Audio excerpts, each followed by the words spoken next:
Hello friends, welcome to my channel. आज हम देखेंगे क्लास 12th की ज्योग्राफी का चैप्टर 8 परिवहन तथा संचार। ये इस चैप्टर का सेकेंड वीडियो है। फर्स्ट वीडियो में हमने विश्व के सड़क मार्गों और महामार्गों की चर्चा की थी। आज के इस वीडियो में हम रेल मार्ग के बारे में चर्चा करेंगे। विश्व के जो भी रेल मार्ग हैं महाद्वीप के अनुसार, उनकी चर्चा हम डिटेल में करेंगे। तो सबसे पहले देखते हैं विश्व के रेल मार्गों से संबंधित कुछ महत्वपूर्ण तथ्य। विश्व में सबसे पहली रेलगाड़ी का संचालन 1825 में किया गया था, स्टॉकटन से डर्लिंगटन के बीच में। मैप में हम देख सकते हैं कि यूनाइटेड किंगडम के नॉर्थ ईस्ट पार्ट में डरहम है और डरहम में डर्लिंगटन से स्टॉकटन के बीच में पहली रेलगाड़ी का संचालन किया गया था। इसके बाद हम देखते हैं कि सबसे अधिक रेल घनत्व बेल्जियम में है, जो कि यूरोप का एक देश है, जिसे मैप में दिखाया गया है। यूरोप का एक देश ऑस्ट्रिया, जिसकी राजधानी वियना है, जहाँ पे ट्यूब रेल का सबसे ज़्यादा प्रचलन है। आइए देखते हैं रेलवे लाइन के प्रकार कौन कौन से हैं, यानी कि पटरियों के बीच में जो दूरी होती है उसके आधार पे जो रेल तंत्र होता है, पटरियाँ होती हैं, उनको कितने पार्ट में बांटा गया है। तो सबसे पहले देखते हैं छोटी लाइन या नैरो गेज, जिसमें दो पटरियों के बीच में दूरी 0.61 या 0.76 मीटर होती है। इसके बाद आते हैं मीटर लाइन, जिसमें पटरियों के बीच में दूरी 1 मीटर होती है। इसके बाद है मानक लाइन स्टैंडर्ड गेज, जिसमें पटरियों के बीच की दूरी 1.44 मीटर होती है। और इसके बाद है बड़ी लाइन या ब्रॉड गेज, जिसमें दो पटरियों के बीच में दूरी 1.5 मीटर से अधिक होती है। अब आइए देखते हैं महाद्वीपों के अनुसार रेल मार्गों की व्याख्या करते हैं। तो सबसे पहले देखते हैं यूरोप के रेल मार्ग। यूरोप में विश्व का सबसे सघनतम रेल तंत्र पाया जाता है। मैप में हम देख सकते हैं कि रेल तंत्र कितना घना है, जो रेल का जाल है वो कितना घना है। तो जिस तरीके से अमेरिका में महामार्गों का सघन जाल पाया जाता है, उसी तरीके से जब हम रेल मार्ग की चर्चा करते हैं तो यहाँ हम देखते हैं कि विश्व में सबसे अधिक, अगर किसी कंटिनेंट में रेल जाल अधिक पाया जाता है, सबसे सघन पाया जाता है, तो वो है यूरोप। यूरोप में जो भी रेल मार्ग हैं उनकी कुल लंबाई है 4.40 लाख किलोमीटर, जो कि जनरली दोहरे मार्ग हैं, यानी एक साथ दो पटरियां चलती हैं अगल बगल, या दो से ज़्यादा जो मार्ग हैं वो एक साथ चलते हैं, जो ये शो करता है कि यूरोप में रेल का कितना महत्व है। इसके बाद पहले हम लोग देख चुके हैं कि बेल्जियम में रेल घनत्व सबसे अधिक है, जहाँ पे प्रति वर्ग किलोमीटर पे जो पटरियों की लंबाई है वो 0.15 किलोमीटर है। और यहाँ पे यूरोप में सबसे अधिक रेल घनत्व का कारण है यहाँ का औद्योगिकरण, क्योंकि सबसे पहले औद्योगिक क्रांति यहीं हुई थी और विश्व में सबसे अधिक उद्योगों का जो डेवलपमेंट है वो यहीं पे हुआ है यूरोप में। इसीलिए यहाँ पे रेल मार्ग सबसे सघन पाए जाते हैं।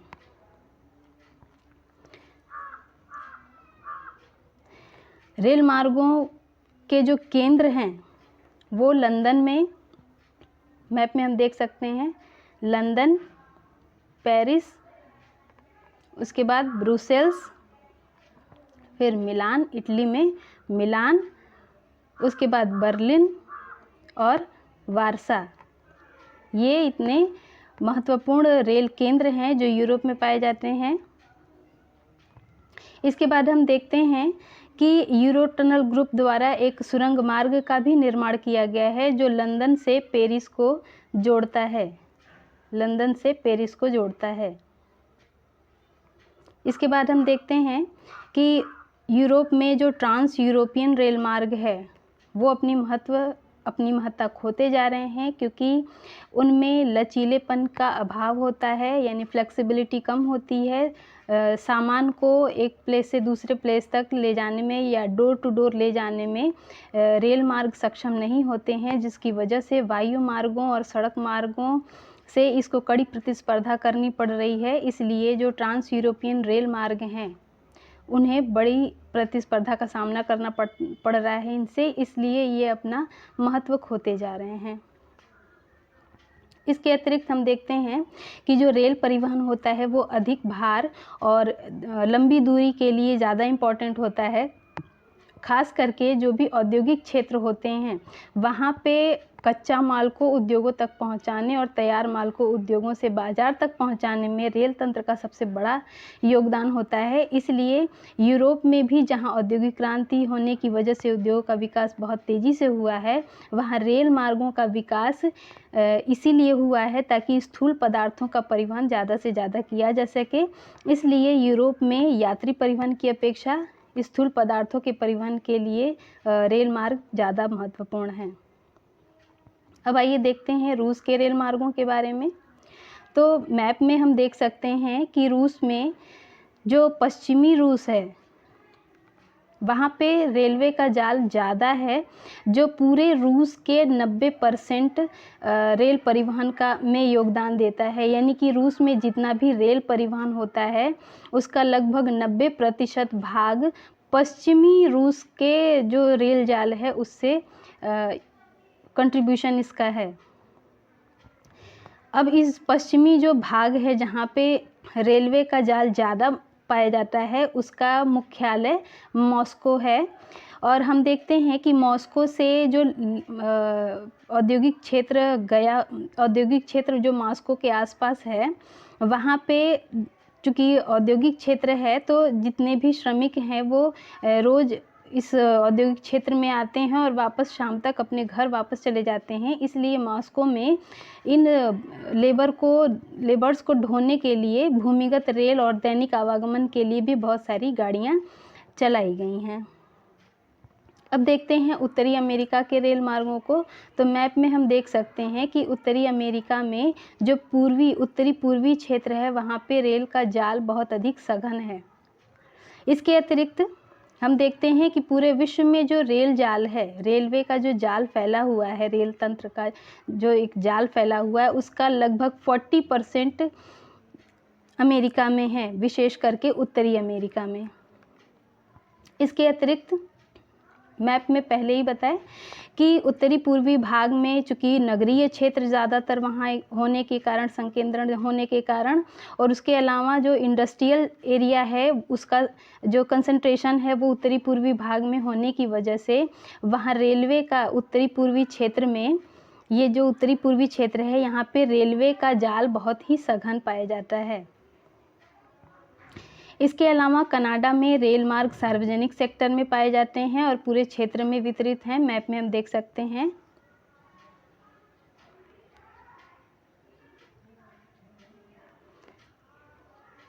कनाडा में हम देख सकते हैं कि यहाँ पे कनाडा के दक्षिणी भाग में जो रेल है उसका ज़्यादा, जो रेल तंत्र है उसका ज़्यादा ही विकास किया गया है, जबकि इसके उत्तरी भाग हिमाच्छादित होने की वजह से कनाडा के उत्तरी भाग में रेल का विकास, जो रेल तंत्र है उसका विकास नहीं किया गया है। अब देखते हैं ऑस्ट्रेलिया के रेल मार्गों के बारे में देखते हैं। तो ऑस्ट्रेलिया में जितना भी रेल मार्ग है उसका लगभग 25% केवल न्यू साउथ वेल्स में ही पाया जाता है। ऑस्ट्रेलिया के कुल रेल मार्गों का 25% न्यू साउथ वेल्स में पाया जाता है। इसके अलावा ऑस्ट्रेलिया से ही लगा हुआ ऑस्ट्रेलिया का ही जो भाग है न्यूजीलैंड, वहाँ पे हम देखते हैं कि न्यूजीलैंड का जो उत्तरी द्वीप है वहाँ रेल मार्गों का सघन जाल पाया जाता है, क्योंकि यहीं पे जो शीतोष्ण कटिबंधीय घास के मैदान हैं, कैंटरबरी टेम्परेट रीजन वाले जो ग्रास लैंड हैं वो पाए जाते हैं, जहाँ पे कृषि क्षेत्र को ये रेल मार्ग सेवाएं प्रदान करते हैं। इसलिए न्यूजीलैंड के उत्तरी द्वीप पे रेल मार्गों का अधिक जाल पाया जाता है दक्षिणी द्वीप की अपेक्षा। अब देखते हैं दक्षिणी अमेरिका के रेल मार्ग के बारे में। तो दक्षिणी अमेरिका में जो रेल मार्ग पाए जाते हैं उनका सघनतम जाल 2 क्षेत्रों में पाया जाता है। एक तो हमारा ब्राज़ील का जो क्षेत्र है वो, और दूसरा अर्जेंटीना का जो क्षेत्र है वो। ब्राज़ील में कहवा क्षेत्र होने के कारण, यानी कॉफ़ी उत्पादक क्षेत्र होने के कारण वहाँ से कॉफ़ी का जो उत्पादन होता है उसको तटों तक ले जाने के लिए यहाँ कॉफ़ी के क्षेत्र से कॉफ़ी को तटों तक ले जाने के लिए रेल मार्ग का विकास किया गया है। जबकि अर्जेंटीना में जो पंपास क्षेत्र है, जहाँ से अनाज का उत्पादन होता है, यानी कि गेहूं का जो प्रोडक्शन होता है उसका परिवहन करने के लिए अर्जेंटीना के क्षेत्र में ज़्यादा से ज़्यादा रेल मार्गों का विकास किया गया है। इसके अतिरिक्त हम देखते हैं कि इन दोनों क्षेत्रों में मिला के जितने भी दक्षिणी अमेरिका में रेल मार्ग हैं उनका 40% केवल इन्हीं दोनों क्षेत्रों में पाया जाता है।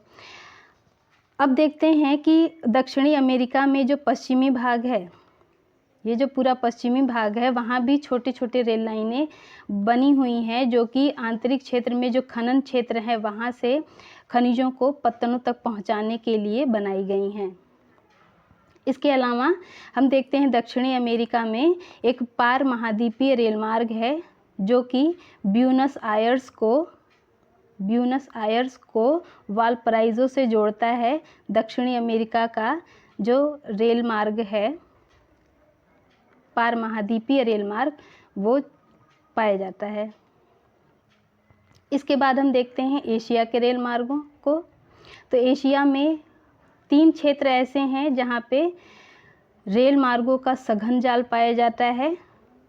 पहला है जापान, दूसरा है चीन और तीसरा है भारत। इन तीनों क्षेत्रों में, इन तीनों देशों में रेल मार्ग का सघन जाल पाया जाता है। इन तीनों क्षेत्रों को छोड़ के बाकी एशिया के जो क्षेत्र हैं वो या तो विरल जनसंख्या वाले क्षेत्र हैं या तो वहाँ विस्तृत मरुस्थल पाए जाते हैं, जिसकी वजह से ऐसे क्षेत्रों में रेल मार्गों का उतना विकास नहीं किया गया है। इसके बाद हम अफ्रीका के रेल मार्गों की थोड़ी चर्चा कर लें। तो अफ्रीका के मैप को हम देख सकते हैं कि अफ्रीका में जो भी रेल मार्ग का विकास हुआ है वो दक्षिण अफ्रीका में ज़्यादा से ज़्यादा हुआ है, क्योंकि अफ्रीका चूँकि अंध महाद्वीप कहा जाता है, जहाँ पे विकास बहुत ज़्यादा नहीं हुआ है, इसलिए रेल मार्गों का भी ज़्यादा विकास नहीं हुआ है। लेकिन हम दक्षिणी अफ्रीका में जहाँ पे खनन क्षेत्र ज़्यादा है, ऐसे क्षेत्रों में हम देख सकते हैं कि अफ्रीका में जितने भी रेल मार्ग पाए जाते हैं उसका लगभग 50% 50% रेल मार्गों का विकास केवल दक्षिणी अफ्रीका में ही पाया जाता है। अफ्रीका में रेल मार्गों को पत्तनों से भी जोड़ा गया है। जो आंतरिक क्षेत्र हैं उनको पत्तनों से जोड़ने का भी काम किया गया है। हम इधर देख सकते हैं तटीय क्षेत्रों में भी कुछ रेल मार्ग उत्तरी अफ्रीका में विकसित किए गए हैं जो आंतरिक खनन क्षेत्रों को तटीय क्षेत्रों से जोड़ने का काम करते हैं। इसके बाद हम यहाँ देखते हैं अफ्रीका के कुछ महत्वपूर्ण रेल मार्गों को देख लेते हैं। तो 4 प्रमुख रेल मार्ग अफ्रीका में पाए जाते हैं। पहला है अंगोला से कटांगा तक, यहाँ अंगोला से कटांगा तक ये रेल मार्ग।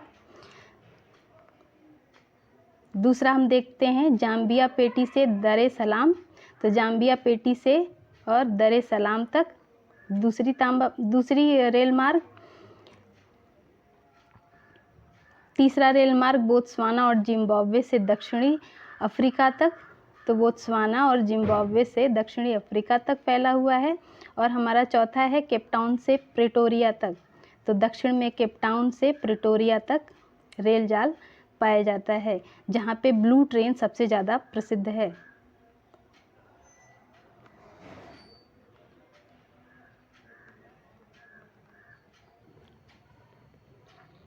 अब आइए पार महाद्वीपीय रेल मार्गों की चर्चा करते हैं। पार महाद्वीपीय रेल मार्ग कहते किसको हैं? तो कोई भी रेल मार्ग जो पूरे महाद्वीप को एक छोर से दूसरे छोर तक, यानी एक किनारे से दूसरे किनारे तक जोड़ता है, उसे पार महाद्वीपीय रेल मार्ग के नाम से जाना जाता है, या जिसको हम इंग्लिश में कहते हैं ट्रांस कॉन्टिनेंटल रेल मार्ग। इनका निर्माण मुख्य रूप से आर्थिक कारणों से या राजनीतिक कारणों से किया जाता है, जो चारों दिशाओं में लंबी यात्रा की सुविधा प्रदान करते हैं। कई सारे पार महाद्वीपीय रेल मार्ग पाए जाते हैं विश्व में, जैसे पार साइबेरियन रेल मार्ग या ट्रांस साइबेरियन रेल मार्ग, पार कैनेडियन रेल मार्ग या ट्रांस कैनेडियन रेल मार्ग, संघ और प्रशांत रेल मार्ग। इसके अलावा पार ऑस्ट्रेलियाई रेल मार्ग और ओरिएंट एक्सप्रेस रेल मार्ग। तो आइए हम आगे इन रेल मार्गों के बारे में डिटेल में चर्चा करते हैं। सबसे पहले देखते हैं पार साइबेरियन रेल मार्ग। पार साइबेरियन रेल मार्ग रूस में साइबेरियाई क्षेत्र में फैला हुआ है।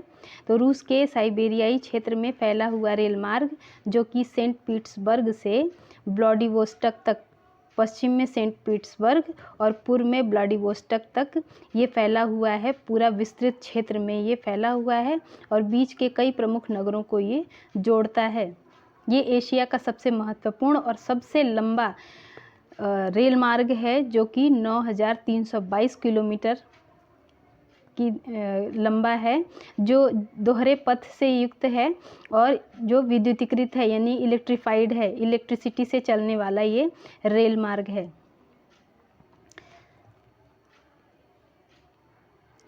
ये रेल मार्ग एशिया के विभिन्न प्रमुख केंद्रों और जो पश्चिमी एशियाई क्षेत्र है, पश्चिमी एशियाई क्षेत्र को यानी पूरे जो एशिया है यानी रसिया को ये पश्चिम के यूरोपीय बाज़ारों से जोड़ने का काम करता है। यह रेल मार्ग यूराल पर्वत, जहाँ पे यूरोप और एशिया की बाउंड्री बनती है, यूराल पर्वत, ओब नदी और यनीसी नदी, इन सब से होता हुआ गुजरता है।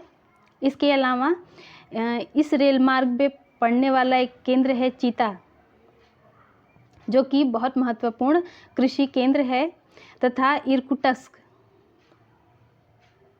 इरकुटस्क बहुत ही महत्वपूर्ण फर केंद्र है। इसके बाद देखते हैं पार कैनेडियन रेल मार्ग जो कि मुख्य रूप से कनाडा में विस्तृत है। ये रेल मार्ग पूर्व में हैलिफैक्स, पूर्व में अटलांटिक तट पर स्थित हैलिफैक्स से पश्चिम में प्रशांत महासागर के तट पर स्थित वैंकूवर तक जाता है और पूरे कनाडा में पश्चिम से पूर्व की तरफ फैला हुआ है। इसका निर्माण 1886 में 1886 में एक संधि के अंतर्गत किया गया था, जिसकी लंबाई 7,050 किलोमीटर है और संधि के अंतर्गत ये ब्रिटिश कोलंबिया प्रांत बना था। ब्रिटिश कोलंबिया प्रांत में सभी जो पूर्वी राज्य हैं उनको मिलाने के उद्देश्य से इसका निर्माण किया गया था। इसके बाद देखते हैं पार कैनेडियन रेल मार्ग के बारे में थोड़ा सा और देख लेते हैं कि बाद के वर्षों में जो क्यूबेक मॉन्ट्रियल का औद्योगिक क्षेत्र था और ख़ास करके जो उत्तरी पूर्वी क्षेत्र में फैला हुआ हमारा गेहूं पेटी है और उत्तर में जो शंकुधारी वन, टैगा वन पाए जाते हैं, जहाँ पे पूरा शंकुधारी वन विस्तृत है, ऐसे क्षेत्रों को जोड़ने की वजह से इस रेल मार्ग का महत्व बढ़ गया है। यानी मुख्य रूप से ये रेल मार्ग उत्तरी पूर्वी क्षेत्र में प्रेरीज जो क्षेत्र है वहाँ से जो गेहूं मेखला है उसको जोड़ता है और उत्तर में जो टैगा क्षेत्र हैं जहाँ पे शंकुधारी वन पाए जाते हैं उनको जोड़ता है और इस रेल मार्ग के द्वारा गेहूं और जो लकड़ियां हैं, शंकुधारी वनों से निकलने वाली जो लकड़ियां हैं, उनके परिवहन में ये अपना खास रोल अदा करता है। इस तरीके से हम देख सकते हैं कि इस रेलवे लाइन के द्वारा जो निर्यात किए जाने वाले पदार्थ हैं उसमें गेहूं, प्रेरीज क्षेत्र से प्राप्त होने वाला गेहूं और उत्तरी पूर्वी जो क्षेत्र है वहाँ पे मुख्य रूप से खनन और औद्योगिक क्षेत्र है, जहाँ से कोयला, और उत्तर में जो शीतोष्ण कटिबंधीय क्षेत्र है वहीं पे पशुपालन का भी क्षेत्र पाया जाता है, जिसकी वजह से वहाँ से मांस का भी निर्यात करने के लिए ये रेल मार्ग बहुत ही महत्वपूर्ण है और इसी की वजह से इस रेल मार्ग को कनाडा की आर्थिक धमनी भी कहा जाता है। इसके बाद हम देखते हैं संघ और प्रशांत रेल मार्ग, यूनियन एंड पैसिफिक रेल मार्ग, जो कि संयुक्त राज्य अमेरिका में पाया जाता है और ये पूर्व में न्यूयॉर्क को पश्चिम में स्थित सेंट फ्रांसिस्को तक जोड़ता है और पूरब से पश्चिम में ये फैला हुआ है।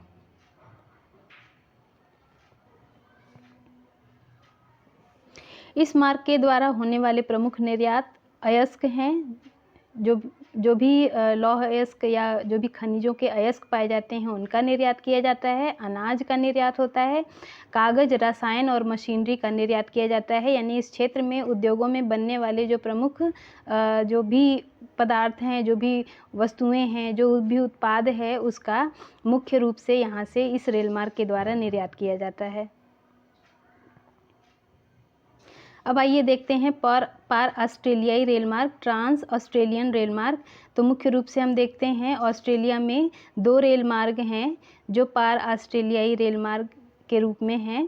पहला रेल मार्ग है जो पर्थ से सिडनी होते हुए, यानी कि पर्थ से बीच में पोर्ट ऑगस्टा, उसके बाद हम लोग देखते हैं ब्रोकन हिल और लास्ट में ये सिडनी तक जाता है और वहाँ से ये दक्षिण की तरफ मुड़ के मेलबोर्न तक जाता है। तो इस तरीके से हम देखते हैं कि ये पार ऑस्ट्रेलियाई रेल मार्ग पश्चिम से पूर्व की ओर फैला हुआ है। इसके अलावा एक रेल मार्ग जो उत्तर से दक्षिण की तरफ फैला हुआ है, जो मुख्य रूप से दक्षिण में एडिलेड को उत्तर में स्थित डार्विन तक जोड़ता है और ये उत्तर दक्षिण फैला हुआ पार ऑस्ट्रेलियाई रेल मार्ग है। इसके बाद देखते हैं ओरिएंट एक्सप्रेस रेल मार्ग, जो कि मुख्य रूप से यूरोप में फैला हुआ है और यूरोप में ये रेल मार्ग पेरिस से इस्तांबुल को जोड़ता है। पेरिस से इस्तांबुल को जोड़ता है ये रेल मार्ग, जिसके बीच में जो प्रमुख केंद्र हैं वो Strasberg, Munich, Vienna, Budapest, Belgrade होते हुए ये इस्तांबुल तक जाता है। इस रेल मार्ग के बनने की वजह से लंदन से इस्तांबुल तक जो समुद्री मार्ग के द्वारा 10 दिन का समय लगता था, इस रेल मार्ग के बनने की वजह से वो समय अब घट के 96 घंटे ही रह गए हैं, यानी 96 घंटे ही लगते हैं अब लंदन से इस्तांबुल तक पहुंचने में।